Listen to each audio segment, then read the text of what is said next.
Morning students, welcome you all in your EVS class. I hope all of you are good. Student, today we will continue the same chapter number 8, houses then and now. In this chapter we have already discussed about kacha house, pakka house, multi-story buildings, bungalow and what person are involved while constructing a building. So today we will further continue with the same chapter. So let's start with today's class. One day Nikita's father took her to a place where people live in a small houses made up of stones and mud. एक दिन क्या हुआ, एक दिन निकिता के जो father थे पापा, वो उसको अपने साथ कहाँ पे ले गए, ऐसी जगह पे जहाँ पे लोग कहाँ कैसी जगह पे रहते थे, छोटे छोटे घरों में, ठीक है। और वो छोटे छोटे घर किस चीज़ से बने होते थे, स्टोन्स और मड से, मतलब पत्थरों से बना है वो घर, पत्थरों से बना है, और मड से, मड मतलब गीली मिट्टी से। These houses stood close to one another and had roof made up of iron or tin sheet। और ये जो हाउसेस हैं वो इतने क्लोज हैं एक दूसरे के, ठीक है, एकदम जैसे चिपके हैं एक दूसरे से, ठीक है। और इनके जो रूफ्स हैं, मीन्स जो छत हैं इन घरों के, वो कैसे हैं, वो आयरन के और स्टील के जो टिन के जो शीट होते हैं उनसे बने हुए हैं, ठीक है। मतलब जो उनका रूफ है वो परमानेंट नहीं है, पक्का नहीं है। Nikita also noticed that there was no proper arrangement for drinking water, electricity and drainage in the area।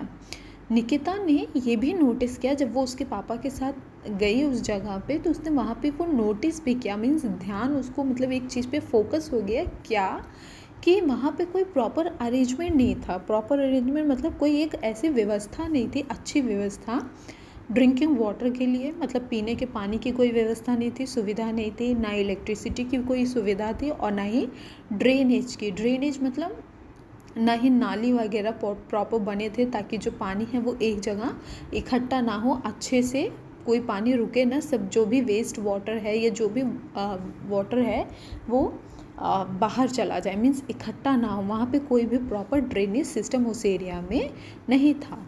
अब यहाँ पे कौन से एरिया की बात हो रही है, यहाँ पे स्लम एरिया की बात हो रही है, ठीक है। स्लम एरिया मतलब जो झोपड़पट्टी का इलाका होता है, ठीक है, जैसे मुंबई वगैरह में चॉल्स होते हैं, हाउसेस, वहाँ पे क्या होते हैं, बहुत कंजेस्टेड होते हैं, ठीक है। आपको पता ही नहीं चलेगा कि एक घर ख़त्म हुआ और दूसरा कहाँ से शुरू हुआ, मीन्स एक दूसरे से घर जो होते हैं वो बहुत ज़्यादा चिपके से होते हैं। Her father told her that the place was a slum area. उसके पापा ने निकिता को क्या बताया कि ये जो एरिया है, ये जो मोहल्ला है, या ये जो रीजन है, ये क्या है, ये स्लम एरिया। स्लम एरिया मतलब ऐसे घर जो झोपड़पट्टी बोलते हैं ना, वैसे ही घर हैं, छोटे छोटे घर। He also told her that the living condition in slums were bad। उसके पापा ने निकिता को क्या बताया, निकिता के पापा ने निकिता को क्या बताया कि जो स्लम्स होते हैं इनमें जो लिविंग कंडीशन है, मतलब रहने लायक जो कंडीशंस हैं वो बहुत ज़्यादा बुरी है। बुरी क्यों है, क्योंकि वहाँ तो पानी की भी कोई फैसिलिटी नहीं है, ना इलेक्ट्रिसिटी की कोई फैसिलिटी है। Nikita was sad to know that some people had to live in such harsh condition। Nikita को जब ये पता चला तो उसको बहुत ज़्यादा बुरा लगा। शी फील सो बैड कि लोगों को ऐसे हार्श कंडीशन में रहना पड़ता है। हार्श मतलब बहुत ज़्यादा ख़राब या बहुत कठोर कंडीशंस में रहना पड़ता है। अब आप सोचो कि अगर आपके घर पे एक दिन भी प्रॉपरली लाइट नहीं आती, या एक दिन भी पीने के लिए आपको पानी नहीं मिलेगा, तो हाउ विल यू सर्वाइव, आपको बहुत प्रॉब्लम होगी, ठीक है। यहाँ पे आप पिक्चर में देखो, स्लम एरिया की एक पिक्चर दी हुई है, ठीक है। She felt even more sad when her father told her that slums were growing day by day। और निकिता को ये जान के और ज़्यादा बुरा लगा जब उसके पापा ने बताया कि ये जो स्लम एरिया है, ये जो झोपड़पट्टी के इलाके हैं, ये क्या है, डे बाय डे ग्रो कर रहे हैं, मतलब बढ़ ही रहे हैं, कम नहीं हो रहे, बढ़ ही रहे हैं। ये जान के उसको बहुत ज़्यादा बुरा लगा। She was bit relieved to hear that the government was trying hard to improve the living conditions of slum dwellers. तो और निकिता को कब एक छोटा सा रिलीफ मिला, रिलीफ मतलब उसने चैन की सांस ली विथ रिलीफ, जब उसके पापा ने बताया कि जो गवर्नमेंट है वो अपने तरफ से अपना बेस्ट ट्राई कर रहे हैं ताकि ये जो लोग होते हैं जो स्लम्स में डेवलपर्स मतलब निवासी, ठीक है, ये जो स्लम्स में निवासी होते हैं या स्लम्स में रहने वाले लोग हैं, इनकी जो लिविंग कंडीशंस हैं इनको इम्प्रूव किया जाए, इनको अच्छा किया जाए। इसके लिए गवर्नमेंट बहुत सारे स्टेप्स लेती है, जैसे फ्री में सिलेंडर्स, फ्री में इलेक्ट्रिसिटी, फ्री में drinking water. Government is trying their best. Her father also told her that the government was providing low cost homes to them.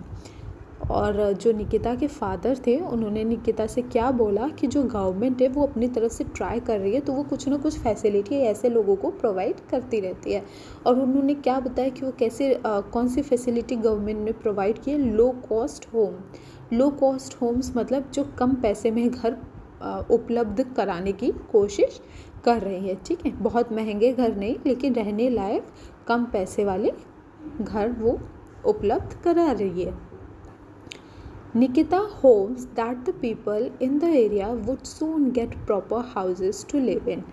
Nikita ने एक उम्मीद होप की कि जो ये लोग हैं इनको जल्दी से जल्दी एक अच्छे से रहने के लायक घर मिले, ठीक है। She believes that every person has a right to a decent living. क्योंकि उसका मानना ये था, बिकॉज शी बिलीव्स कि जो एवरी पर्सन है मतलब हर एक इंसान को एक अच्छी ज़िंदगी जीने का अधिकार है, ठीक है। आप किसी को फोर्स नहीं कर सकते, ठीक है, और करना भी नहीं चाहिए, ये बहुत गलत बात होती है। हमको अपना लेवल बेस्ट ट्राई करना चाहिए। If we could help someone, आप किसी की हेल्प कर सकते हो, आपको डेफिनेटली करनी चाहिए, ठीक है। और गवर्नमेंट भी यही काम कर रही है, वो बहुत सारी फैसिलिटीज़ प्रोवाइड कर रही है, but the problem is that कि जो पॉपुलेशन है वो डे बाय डे इंक्रीज़ हो रही है।